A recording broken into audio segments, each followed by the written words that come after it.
untuk Ibu Rina. Nah dok, berarti penanganan untuk hamil anggur ini betul-betul namanya adalah kuret tadi itu ya dok ya? Ya, jadi penanganannya sebenarnya dua. Oke. Yang pertama, kita harus mengeluarkan hamil yang tidak normalnya itu. Sesudah dikeluarkan, kedua follow up monitoringnya 1 tahunnya itu sama-sama penting. Ya, jadi yang pertama prinsip dikeluarkan. Nah, dikeluarkan itu gimana? Jadi kalau memang pasien sudah anemi, sudah jelek keadaannya, perbaikin KU dulu. Setelah keadaan umum pasiennya bagus, ya kita keluarkan. Kalau memang pasien itu ingin punya anak, kita lakukan kuret, namanya suction kuret. Jadi disedot lewat jalan lahirnya, dikeluarkan si hamil anggurnya semua.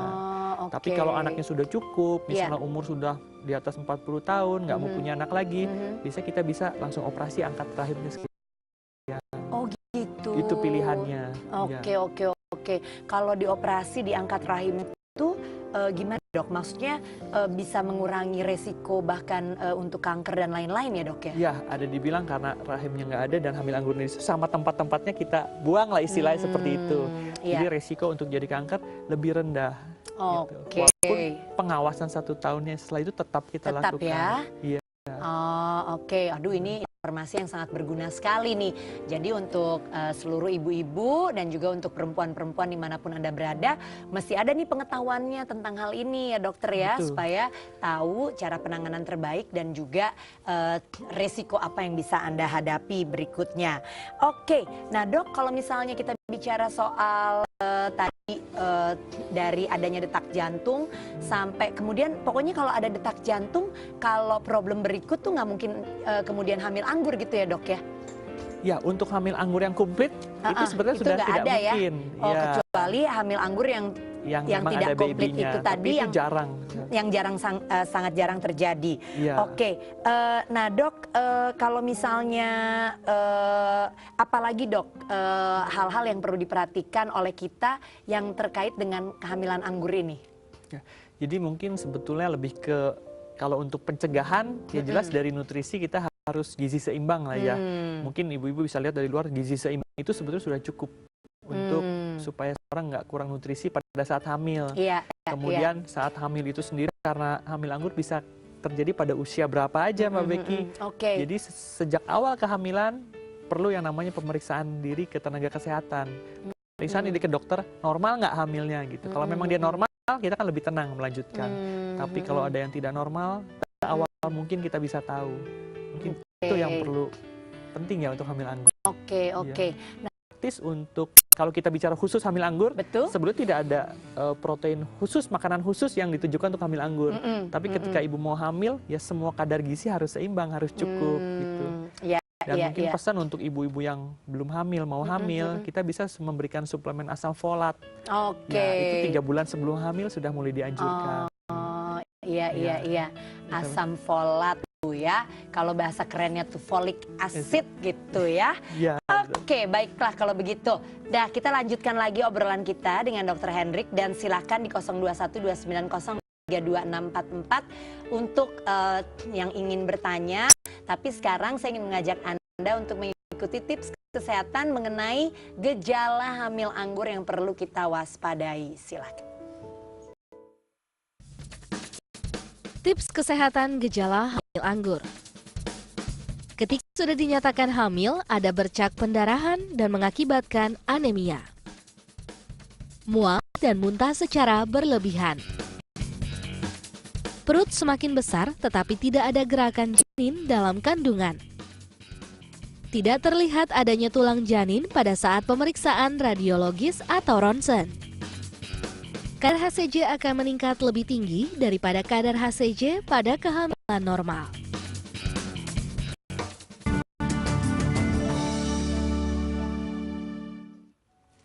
Ya, pemirsa kita lanjutkan kembali ya obrolan kita dan masih ada kesempatan nih buat Anda yang mau telepon di 0212903264. Nah dokter, saya juga pernah ya mendengar adanya kasus kalau di USG gitu ya dok ya, di awal kehamilan gitu hasil tes kehamilan positif, kemudian begitu dicek gitu ya ada kehamilannya tapi dia tidak berkembang gitu, tidak ada detak jantungnya. tapi bukan hamil anggur. Nah, itu bagaimana, Dok? Apakah Ada bayinya nggak misalnya seperti itu? bagaimana nih? Biasanya kasusnya seperti apa, Dok? Kalau ada bayinya, nggak ada bayinya atau gimana? Jadi mungkin ada baik ya hamil, misalnya dia ada kantungnya, tapi si babynya nggak berkembang. Oh, Ada oke. sebenarnya namanya hamil kosong, ceritanya juga sama. Ketika kita USG nggak ada bayinya tuh, mungkin ibu-ibu sering dengar namanya blighted ovum. Iya, blighted Ya. ovum. Itu juga sama, dia kehamilan yang tidak normal. Oh, tapi itu berbeda dan bukan hamil anggur. bukan. Kalau hamil anggur itu mirip seperti blighted ovum, nggak ada babynya, nggak berkembang. Tapi pada blighted pada hamil anggur, si sel-sel bakal plasentanya, sel trophoblasnya itu berkembang berlebihan, membelah berlebihan. Jadi penuh isinya gemuk. Kalau pada blighted ovum enggak, dia normal aja, tapi si babynya aja nggak ada. Jadi dia tidak Gitu. ada yang tadi perkembangan yang hyper itu tadi gitu ya, Dok ya? Oke, baiklah kalau begitu. Nah, sekarang ada penelpon, kita angkat terlebih dahulu. Halo, selamat siang. Halo, selamat siang, Dok. Siang, dengan Selamat siapa siang. ini? Dengan Ibu Dina di Jakarta Timur. Ibu Dina di Jakarta Timur, silakan Ibu Dina, apa pertanyaannya? Iya, saya mau bertanya, Dok. Gini, saya sudah menikah 7 bulan. Terus saya baru konsul ke dokter kandungan, Dok. Ya. Dan dokter menyatakan bahwa sel kandungan saya tidak apa, Dok. Cuma katanya sel telur saya kurang matang. Oh, Terus telurnya bagaimana kurang ya, Dok? Ya? Katanya begitu, Dok. Maksudnya udah apa belum Ibu Dina? Belum. Belum. Cuma katanya sel telurnya itu tidak berkembang itu, Dok. Oke, oh Ibu lagi program Jadi- hamil ceritanya. Iya, Dok. Iya. Oke, iya. Betul. Oke. Bagaimana ya, Dok, ya solusinya, Dok, ya? Oke. Sorry Ibu, saya mau tanya Agar dulu. saya bisa cepat hamil. Ya. Menstruasinya teratur nggak? Teratur, Dok. Teratur. Iya. Ya, oke. Usianya berapa mungkin, Ibu Dina? Usianya 24 tahun. Oh, 24 tahun. Oke, ada lagi, Dok, Iya, yang Mbak. mau ditanyain? Oke, Cukup ya? saja, iya. Oke, Ibu Dina, terima kasih ya pertanyaannya ya. Kita coba jawab. Nah, gimana nih Dokter Hendrik? Ibu Dina usianya masih relatif cukup muda ya, Dok ya? Iya, betul. 24 tahun, udah 7 bulan menikah, belum hamil-hamil juga, kepingin hamil, tapi Iya. dikatakan bahwa sel telurnya kurang mateng istilahnya ya. Oke, gimana iya. nih, Dok? Jadi begini, kita cerita dulu soal siklus mens yang normalnya Ya. dulu ya. Setiap perempuan itu katakanlah seperti tadi Ibu Dina kan mensnya teratur ya Ibu Dina ya. Teratur arti kata, nah setiap mens teratur itu di tengah-tengah mens itu ada masa subur tuh namanya. Nah dalam masa subur itu ada sel telur yang jadi mateng. Jadi mateng, dia akan pecah di masa suburnya itu. Nah Oke. kalau pecah keluar sel telurnya, ketemu sperma, jadilah dia hamil. Judulnya seperti itu Iya. chapternya. Nah, dokter itu bisa memeriksa. Kita pada masa subur kita bisa cek lewat USG, biasanya transvaginal lewat bawah. Oke. Kalau ukurannya itu sel telur yang harus pecah itu ada ukurannya, Becky. Ada patokannya. Biasanya di atas 18 mili atau Iya. seperti apa. Iya. Dia ukurannya kecil, gitu.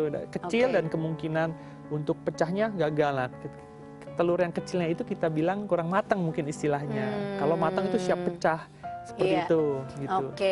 Tapi biasanya pada Ibu Dina yang tadi mensnya teratur tiap bulan itu biasanya sel telurnya akan matang dan akan pecah. Biasanya kuncinya di situ. Oke. Ya. Oke. Jadi selama mensnya teratur dia ada masa subur tuh, Iya, ada iya, sel yang iya. matang. Nah, itu biasanya kapan tuh, Dok? Masa subur sebelum waktunya kita mens lagi. Iya. Untuk tahu masa subur tuh harus teratur. Ya. Nah, suburnya itu adalah 14 hari sebelum mens yang akan 14 datang. hari sebelum mens yang akan datang. Ya, Oke. betul. Jadi contoh ya, kalau mensnya 28 hari, maka dia akan hari ke-14 gitu. Tapi kalau mensnya 32 hari, dia hari ke-18 setelah mens. Setelah mens selesai. Ya. Jadi patokannya 14 hari sebelum mens yang akan datang. Oke, Gitu. baiklah. Baik, Ya. nah itu ya untuk Ibu Dina. Jadi ketahui dulu Bu siklusnya, kemudian nanti ya didoain deh mudah-mudahan cepat hamil ya. Oke, ada penelpon lagi kita angkat. Halo, selamat siang. Dengan siapa ini? Dengan Eka di Cengkareng, daerah bandara. Oke, Ibu Eka di Cengkareng, daerah Selamat bandara. siang. Aduh, lengkap banget Bu informasinya. Oke, Bu Selamat Eka. siang, Dokter. Selamat siang, Silakan. Ibu Eka. Selamat siang, Mbak Becky. Apa yang mau ditanya Bu Eka? Dok, saya sudah tahun 2010 saya pernah hamil di kandungan. Oke. Ya. Sudah operasi KET. KET, Iya. ya.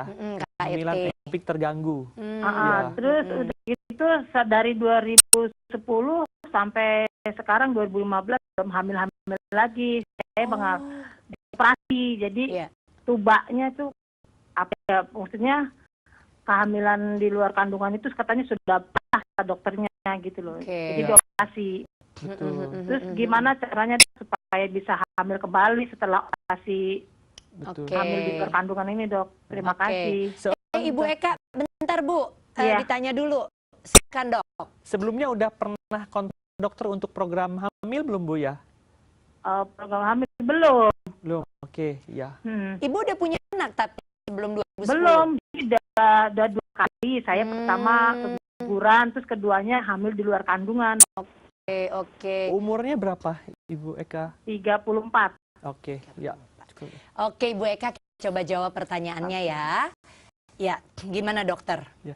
Jadi kan sekarang permasalahannya adalah ingin hamil ya. Dulu dengar riwayat pernah hamil di luar kandungan. Ya. Nah, entah apapun penyebabnya hamil di luar kandungan, biasanya hamil di luar kandungan itu karena ada gangguan di saluran telurnya.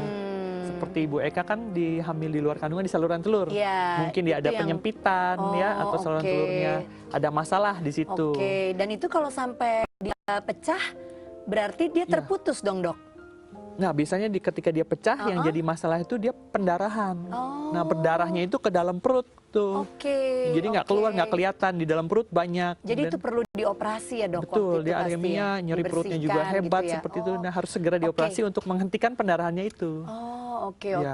oke. Nah, sekarang Nah, programnya kan ingin hamil. betul. Ya, programnya jadi memang ada beberapa pemeriksaan yang kalau memang ibu sudah artinya 5 tahun yang lalu kan operasi nggak hamil-hamil, mungkin ibu Iya. perlu konsultasi ke dokter. Dokter kandungan di mana nanti kita akan periksa. Jadi kalau memang mau hamil itu komponennya 2. Iya. Ibunya harus normal, bagus, suami pun harus bagus gitu. Jadi kita tidak jadi jaminan apakah sperma suami 5 tahun yang lalu sekarang masih bagus, itu pun perlu kita cek satu. Oke. Kemudian setelah sperma suami bagus, baru ke ibunya. Saluran telur yang satunya lagi tuh buntu nggak? Gitu. Kita dulu itu. Oke. Kalau memang Jadi, buntu nggak bisa hamil, kita perlu penanganan lanjutan. Jadi walaupun misalnya pernah terjadi hamil di hamil. luar kandungan, Iya. tapi sekarang belum tentu problemnya ada di ibu gitu ya, bisa Bisa. juga Iya. bapak. Jadi mesti Betul. dicek, banyak yang mesti dicek terlebih dahulu begitu ya, dokter sama-sama, ya. ibu sama bapak. Kalau Oke. bapaknya sperma, kalau ibunya si saluran telur yang satunya lagi. Ya.